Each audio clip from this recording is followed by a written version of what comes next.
2022 সালের বন্যার পর এবার কানাইঘাটে দ্বিতীয় দফায় ভয়াবহ বন্যা ধারণ করেছে। আজকের এই আকস্মিক বন্যায় প্রায় লক্ষাধিক মানুষ তারা পানিবন্দী হয়ে পড়েছেন। উপজেলার হাতে গোনা কয়েকটি গ্রাম ব্যতীত ইতিমধ্যে প্রায় প্রত্যেকটি গ্রামে পানি ঢুকে প্লাবিত হয়েছে। কোনো কোনো গ্রামের ভিতরের রাস্তাগুলোর কয়েক ফুট উপর দিয়ে পানি প্রবাহিত হওয়ায় অনেক মানুষ আটকা পড়েছেন।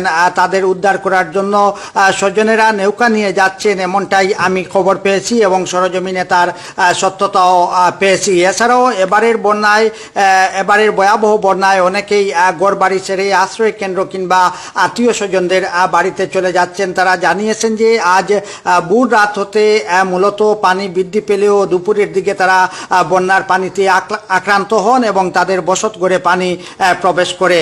খবর পেয়ে বন্যার্ত মানুষদের উদ্ধারের জন্য আত্মীয় স্বজনেরা তারা যেভাবে পারছেন তাদের উদ্ধার কিংবা খোঁজ খবর নেবার চেষ্টা করছেন। মানুষ উদ্ধার হওয়ার জন্য সকালে পানি আইছিল, আমি এখন খবর পাইছি ভাইয়া আমার মই বাড়ি দেখছি ঘর দুয়ার বুড়াইল, এখন আর কিছু করার রান্না খাওয়া দাওয়া উপায় নাই। আমরা কিবা ঘর দুয়ার বুড়াইতো, ঘর দুয়ার বুড়াইতা দুয়ে না মানুষের পাওয়ার নাই, সবরই বুড়াই। আমরা খুব অসহায়ের মধ্যে আছি। আজকে সকাল থেকে হঠাৎ পানি এসেছে এবং আমাদের বাড়ি পুকুর চতুর্দিকে পানি ডুবে গেছে। আমরা এলাকার সবাই পানিবন্দী।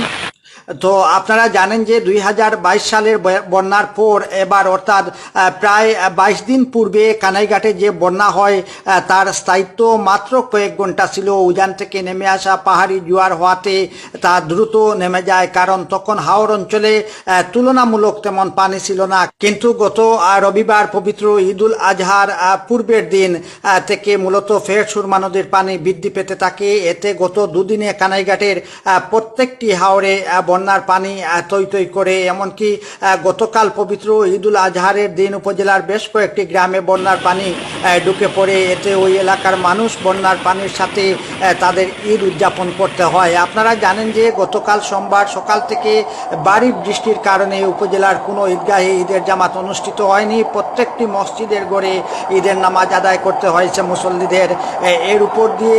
এর উপর আজ ভোর রাত হতে কানাইঘাটে আবারও যে পানি বৃদ্ধি পেয়ে ব্যাপক বন্যা ধারণ করেছে, তাতে ধারণা করা হচ্ছে এ পানির স্থায়িত্ব দীর্ঘ হতে পারে।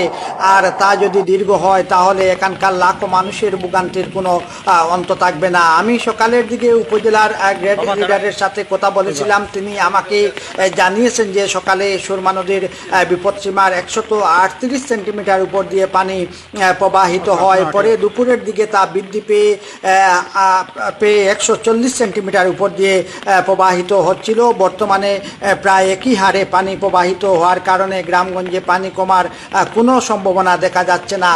আপনারা জানেন যে ভারতের মেঘালয় রাজ্যের চেরাপুঞ্জিতে এবার রেকর্ড পরিমাণ বৃষ্টিপাত হচ্ছে। আর এই বৃষ্টিপাতের কারণে সুরমা, কুশিয়ারা, লুবা এবং সারি নদী হয়ে অর্থাৎ 4টি পয়েন্ট দিয়ে পানি প্রবেশ করে কানাইঘাটে মূলত ব্যাপক বন্যা ধারণ করেছে।